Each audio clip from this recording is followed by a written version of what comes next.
58 ans sous une identité qui n'était pas la sienne, une réunionnaise de la Creuse vient de retrouver son véritable nom. Elle avait été exilée, comme des milliers d'enfants à l'époque, vers la métropole, notamment la Creuse. Il y a quelques jours, Valérie Andanson est redevenue Marie-Germaine Périgogne sur l'île de la Réunion. Et le reportage de Rabia Issa et Alix Catherine. Une identité retrouvée comme une nouvelle naissance. Valérie Andanson est née Marie-Germaine Périgogne. Dans ses mains, son acte de naissance d'origine, c'est sa vie qu'elle récupère. Là, j'ai retrouvé mes racines réunionnaises. C'est très symbolique. Ça fait des années que j'essaie de retrouver ces racines.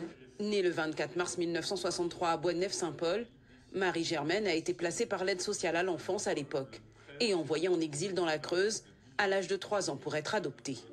Elle portera durant 58 ans le prénom de Valérie, qu'elle a souhaité garder malgré tout. C'est nous, Réunionnais, chaque Réunionnais est solidaire de ce travail qu'elle a fait. Et chaque Réunionnais est fier de retrouver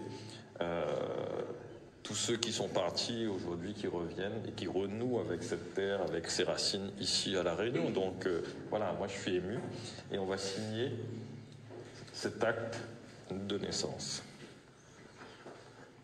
Voilà.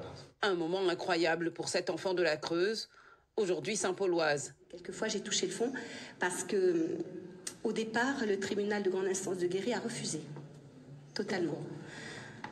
Écoutez, je pense que c'est une histoire qui dérange. C'est une histoire quand même. Il y a quand même, c'est grave ce qui s'est passé. C'est quand même une falsification d'état civil. Donc, je dirais qu'il fallait peut-être mettre cette histoire sous le tapis. Mais bon, en tout cas, le résultat est là. 6 ans de combat. Un changement d'identité qui implique une modification de tous ses documents administratifs. Marie-Germaine Périgogne a renoué avec cette petite fille qui a été arrachée à sa terre, à son histoire. Et cette histoire des Réunionnais de la Creuse, on va justement s'en souvenir avec vous, France Lemaire. Bonsoir. Bonsoir. Au début des années 60, l'État français fait un drôle de calcul. Trop de naissances sur l'île de la Réunion, alors que les départements métropolitains ruraux se dépeuplent.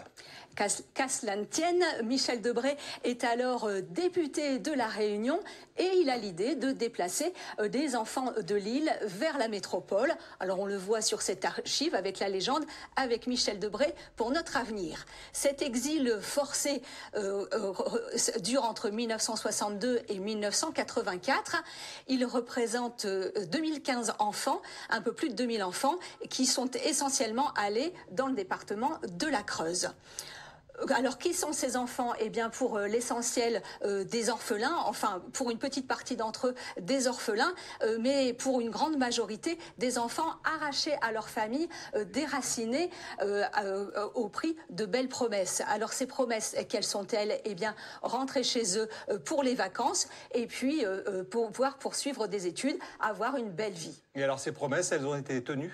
Eh bien, non, parce que c'était un aller simple, d'une part, et puis aussi parce que certains de ces enfants ont connu la maltraitance. C'est le cas de Marie-Germaine Périgogne que vous avez vu dans le reportage. Elle est arrivée dans la Creuse à l'âge de 3 ans et pendant 4 ans, elle était dans une famille maltraitante avant d'être adoptée par un couple aimant.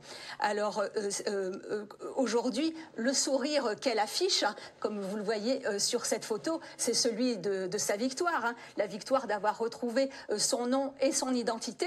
C'est aussi une victoire sur l'État français qui n'a reconnu sa responsabilité qu'en 2014. Merci beaucoup, France, et à tout à l'heure pour l'actualité en France et à l'étranger.